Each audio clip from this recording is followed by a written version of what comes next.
Assalamu alaikum 6th class. How are you? I hope you will all be fine and enjoying a good health. May Allah bless you all. I'm your English teacher from Junior Campus High School. Let's start our lesson. Open your books and go to the page number 15. Today's our topic is sentence structure. आज हम sentence structure सीखेंगे और इसमें सबसे पहले जो मैं आपको क्लियर करना चाहूँगी वो दो चीज़ें हैं. एडवर्बियल, ये हम फर्स्ट चैप्टर में भी पढ़ चुके हैं, और इन्फिनेटिव. एडवर्बियल क्या है? एडवर्बियल में प्रपोजिशन के बाद नाउन आता है. मतलब एडवर्बियल में हाउ, व्हेन और वेयर का आंसर आ जाता है. Adverbial manner means how, adverbial place, where, adverbial time, when. preposition के बाद noun means how, when और where का आंसर होता है. इसके बाद हम infinitive क्या है? to के बाद फर्स्ट फॉर्म ऑफ वर्ब लगती है. दो बेसिक चीज़ें थी इस सेंटेंस के स्ट्रक्चर में, मैंने आपको बता दी. अब देखते हैं शुरू से सेंटेंस का स्ट्रक्चर. सबसे पहले आता है सब्जेक्ट. सब्जेक्ट मतलब काम करने वाला. उसके बाद आता है वर्ब, जो काम किया जा रहा होता है, फेल. फिर आएगा एडवर्बियल, और एडवर्बियल के बाद हम यूज़ करेंगे इन्फिनेटिव. टू के बाद फर्स्ट फॉर्म ऑफ वर्ब, और फिर उसके बाद ऑब्जेक्ट आ जाएगा. अब हम यहाँ नीचे आते हैं. My dear students, please listen to me carefully. ध्यान से सुनेंगे तो आपको आपके टेस्ट और पेपर्स की असेसमेंट में आसानी होगी. अब यहाँ पर सबसे पहला सेंटेंस है. अब यहाँ पर हम सारा स्ट्रक्चर बताएंगे, ठीक है. यहाँ पर कह रहे हैं look at them carefully and divide the sentences into 6 parts. हमने सेंटेंसेस को 6 हिस्सों में डिवाइड करना है. सबसे पहले क्या है? सेंटेंस को पढ़ते हैं. I am going to school to play basketball. यहाँ पर आई क्या है? Subject. Am helping verb. Going main verb. To preposition. School noun means preposition के बाद नाउन. ये है एडवर्बियल. ये कहाँ का आंसर है? वेयर का. प्लेस है ना, place. Adverbial place. To play. To के बाद first form of verb infinitive, और उसके बाद आ गया हमारा ऑब्जेक्ट. हो गया क्लियर? स्ट्रक्चर के मुताबिक subject, verb, adverbial, to, infinitive etcetera. So here is I subject, helping verb am, main verb going, to school adverbial, to play infinitive, basketball is object. इसी तरह हम अपने अगले सेंटेंस में देखते हैं. She is flying to Japan to study medicine. अब यहाँ पर she is a subject, is helping verb, flying main verb, to Japan preposition and adverbial. Place आ गया where, तो ये क्या है? adverbial. To study, to के बाद first form of verb आई, तो ये क्या है? infinitive. medicine object. आई होप सो आपको ये टॉपिक समझ आ गया होगा. अब ये जो फर्दर आगे 3, 4, 5, 6, 7, 8 है, इसकी आप प्रैक्टिस घर में कीजिएगा. अब हम आ जाते हैं अपने अगले पार्ट की तरफ. B part, written. Complete the sentences below the pictures. तस्वीरों के नीचे जुमलों को मुकम्मल कीजिए using the pattern of structure 16. हमने ये जो ऊपर 16 पैटर्न स्ट्रक्चर हमने ये पढ़ा है, इसके मुताबिक हमने इन सेंटेंसेस को कंप्लीट करना है पिक्चर्स को देखते हुए. He is going to the community centre to, क्या खेल रहा है वो? What is he playing? To play basketball. He subject is helping verb, going main verb, to the community centre. Preposition के बाद नाउन आ गया, मीन्स एडवर्बियल, वेयर का आंसर है ये. और टू के बाद हम लगाते हैं first form of verb to play basketball.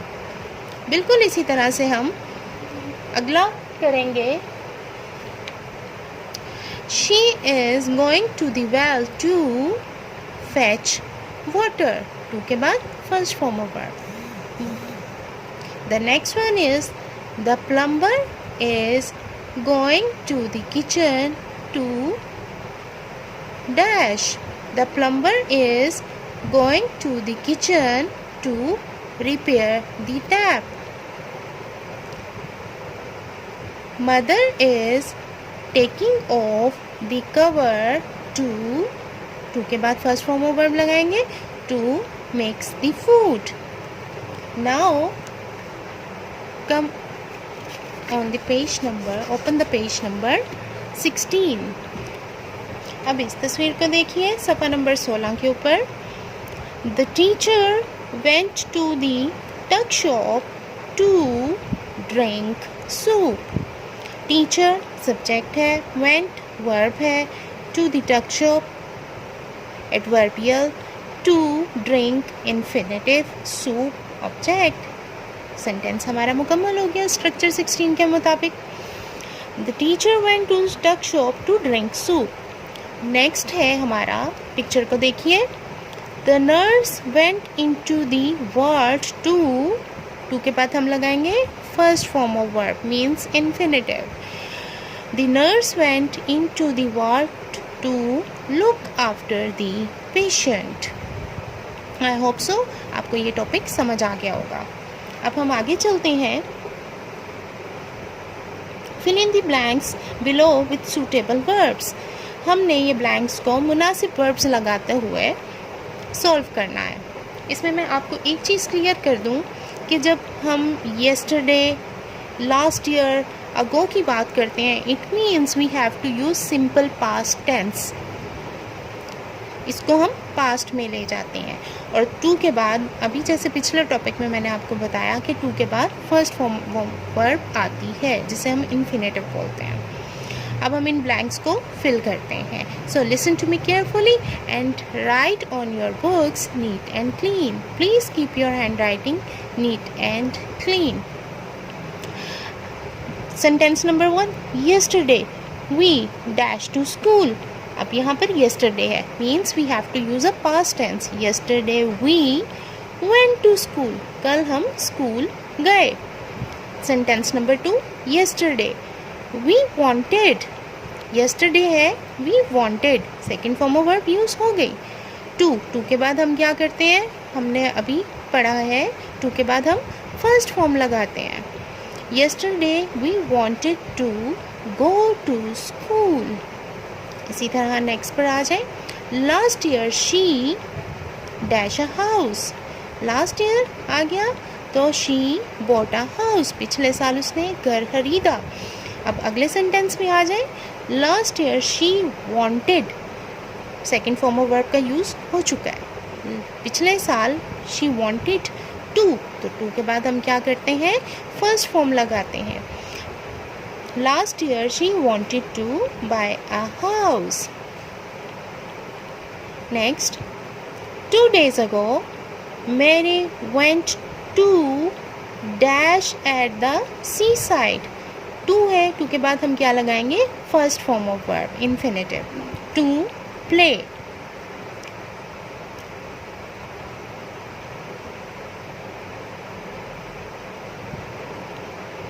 To days ago Mary played, 2 दिन पहले है तो यहाँ पर आ जाएगा plate.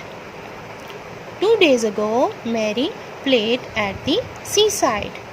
Number 7, I told her to के बाद फर्स्ट फॉर्म ऑफ वर्ब लगाएंगे तो I told her to finish the work just now. She dash the work just now. She, उसने अभी अभी काम ख़त्म किया है तो यहाँ हम कर देंगे फिनिश्ड, उसने अभी अभी अपना काम ख़त्म किया। Mr Sim dash his car this morning. इस सुबह वो काम कर चुके हैं।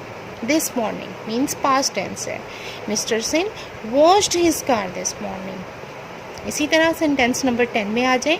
मिस्टर सिम वांटेड टू के बाद हम यूज़ करेंगे first form of verb, to wash his car this morning. I hope so आज का टॉपिक भी आपको समझ में आ गया होगा। आप इसकी घर में ज़्यादा से ज़्यादा प्रैक्टिस कीजिए। It will help you in your assessment and in your exams. Stay home, stay safe. May Allah bless you all.